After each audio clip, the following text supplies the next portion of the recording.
జనవరి 22 నాడు 500 సంవత్సరాల సుదీర్ఘ పోరాటం తర్వాత అయోధ్యలో రాముల వారి పునః ప్రతిష్టాపన జరగటం అంగరంగ వైభవంగా రాముల వారు అయోధ్యలో బ్రహ్మాండమైన మందిరం రాముల వారికి స్థాపన చేయటం ఇది భారతదేశంలో ఉన్న ప్రతి ఒక్క హిందూ సోదర సోదరిమణి ప్రపంచంలో ఉన్న ప్రతి ఒక్క హిందువుకి గర్వకారణం శుభ పరిణామం. ప్రత్యేకంగా భారతావనికి ఇది శుభ పరిణామం.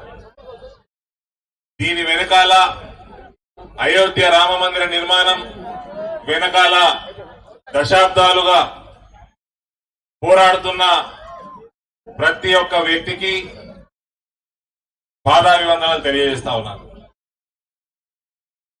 పునః ప్రతిష్టాపన ఎన్నో సంస్థల యొక్క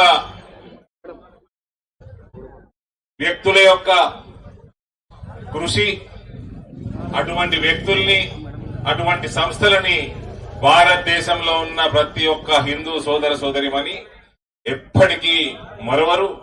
అటువంటి సంస్థల్ని అటువంటి వ్యక్తులని మరింత బలపరిచి రానున్న కాలంలో హిందూ రాష్ట్ర స్థాపనకై ప్రతి ఒక్కరు నిలబడాలని, రాముల వారు మళ్లీ పునఃప్రతిష్టాపన జరగడం అంటే రామరాజ్య పునఃప్రతిష్టాపన జరగడమే. అటువంటి రామరాజ్యాన్ని రూపకల్పన చేసిన సంస్థలకి వ్యక్తులకి రానున్న కాలంలో కూడా మరింత బలం చేకూర్చి రామరాజ్య స్థాపనని ఇంకా బలంగా భారతదేశంలో స్థాపించి పూర్తి స్థాయిలో మనము హిందూ రాష్ట్రంగా అఖండ భారతాన్ని చేసుకోవాలని నేను మనస్ఫూర్తిగా నా హిందూ సోదర సోదరిమణిని కోరుతా ఉన్నాను.